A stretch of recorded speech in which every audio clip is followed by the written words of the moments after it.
Le troisième, il a regardé, il a tiré 2 fois là-bas. Tanggal 27 September tahun 1985 di depan sebuah supermarket terjadi pembantaian yang mengerikan, dengan banyaknya korban hingga menimbulkan kepanikan, sementara itu pihak berwenang setempat terus memburu para pelaku. 30 tahun berlalu di sebuah parkiran terlihat, seorang perempuan yang sedang berada di dalam mobil lagi asik menggunakan ponselnya, beberapa orang yang berpakaian hitam dan menggunakan topeng, membawa senjata berat, mulai menembaki orang-orang yang berada di tempat itu. Melihat kejadian tersebut si wanita berambut pirang keluar dari mobil dan mencoba memanggil bantuan, namun naas dia malah jadi korban penembakan.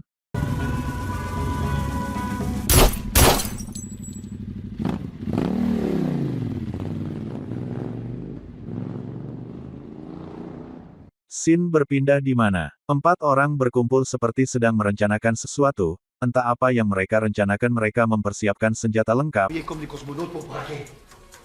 Hari berikutnya beberapa orang yang menggunakan topeng mengawasi sebuah mobil pengangkut uang.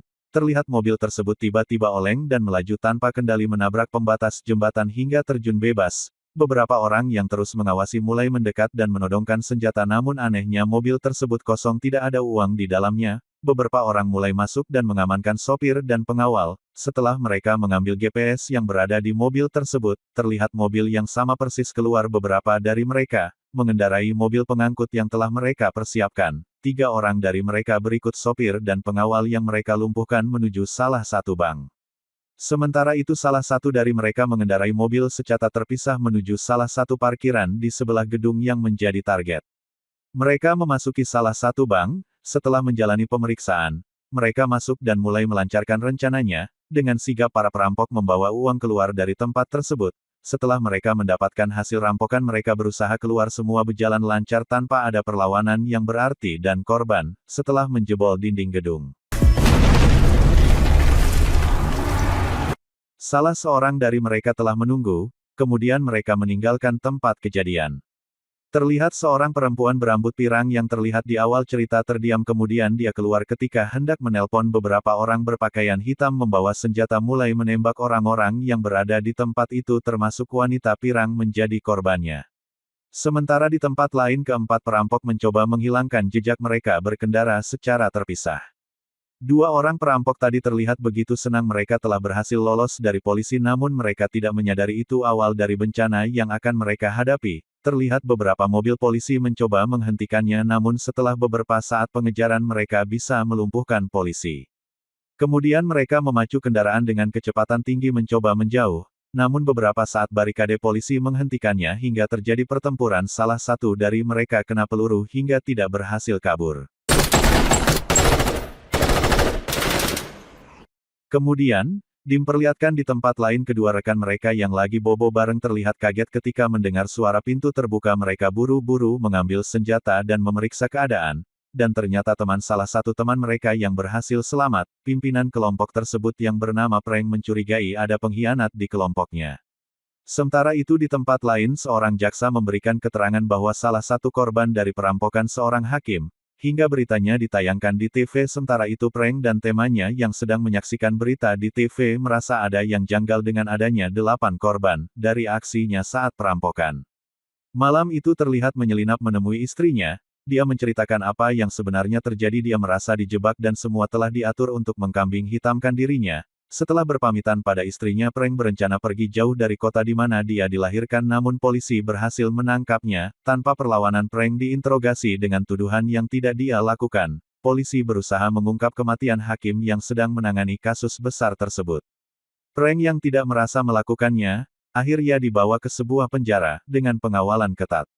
Di penjara Prank bertekad untuk mengungkap siapa orang yang telah memanfaatkan dirinya dan menjadikannya kambing hitam atas tewasnya sang hakim. Sementara itu di tempat lain, pejabat pemerintahan yang sering melakukan perbuatan kotor untuk menghilangkan nyawa demi uang, menemui mantan seorang pembunuh dan menanyakan informasi yang sangat penting. Mereka tidak ingin kasus yang sebenarnya terungkap dan membiarkan Prank menjadi korban atas kasus tuduhan pembunuhan.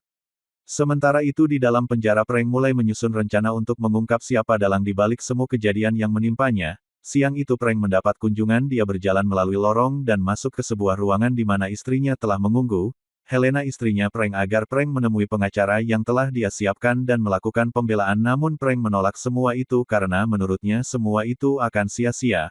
Frank menyuruh istrinya untuk menjauhi dan ikut campur dalam kasus yang menimpa dirinya. Di tempat lain Dede yang terbangun setelah menerima telepon berjalan menuju kamar mandi, namun tiba-tiba beberapa orang masuk ke kamarnya dan berusaha membunuhnya. Walaupun Dede mantan pembunuh bayaran, namun dengan umur yang sudah tidak muda lagi Dede menyerah dan akhirnya meninggal. Sementara itu Frank mulai mendapatkan alat-alat untuk dapat kabur dari penjara dengan bantuan Vic yang bekerja di penjara tersebut. Sementara itu di tempat polisi yang menangani kasusnya Frank terus mencari petunjuk karena merasa ada yang janggal dengan kasus yang pembunuhan yang melibatkan Frank. Malam itu si polisi menemui jaksa yang menangani kasus pembunuhan Hakim. Dia memberikan petunjuk atas kematian Hakim. Pagi itu beberapa orang bersenjata menerobos masuk. Mereka berusaha mengeluarkan Frank. Dkn seorang tahanan lain, namun usaha mereka untuk meninggalkan gedung penjara tidak semudah itu. Polisi sudah menunggu di luar dengan persenjata lengkap. Namun dengan menggunakan sandera yang cukup berharga akhirnya polisi tidak bisa berbuat banyak dan melepaskan Frank. Polisi tidak tinggal diam, mereka masih mengawasinya dari udara. Frank dan kawannya berusaha menghindar masuk terowongan di mana mereka telah menyiapkan mobil untuk pelariannya. Namun kejadian yang tidak direncanakan, mobil yang akan digunakan Frank ternyata sudah dibajak. Ketika salah seorang turun akan memasuki mobil terjadi tembakan, disitulah baku tembak terjadi hingga membuat Vic terjatuh. Sementara itu polisi datang, namun kepala polisi yang melakukan pengejaran malah menembak rekannya yang menjadi sandara Frank, namun tembakannya tidak sampai membunuhnya. Melihat ada kesempatan Frank mengendong Vic dan berusaha kabur bersama polisi yang dia sandra. Di pelariannya Vic udah tidak bisa bertahan dan akhirnya meninggoy. Sementara itu polisi perempuan yang menjadi sandra menodongkan senjata ke arah Frank. Dia meyakinkan bahwa dia si pihak Frank, dan ingin mencoba membongkar siapa dalang sebenarnya atas kasus penembakan Hakim. Dengan alasan itu dan di bawah todongan senjata Frank tidak punya pilihan lain selain mengikutinya. Polisi tersebut mulai menceritakan penemuan atas penyelidikan yang dia lakukan. Dia mengatakan semua kejadian sepertinya sudah diatur dan melibatkan pejabat tinggi di pemerintahan yang membuatnya sulit untuk memecahkan kasus tersebut. Sementara itu mobil yang dikendarai Frank dan polisi berhenti di sebuah rumah yang cukup besar. Si polisi meninggalkan Frank di mobil dan masuk ke rumah tersebut. Setelah beberapa lama menunggu, Frank mulai penasaran dan mencoba menyelinap.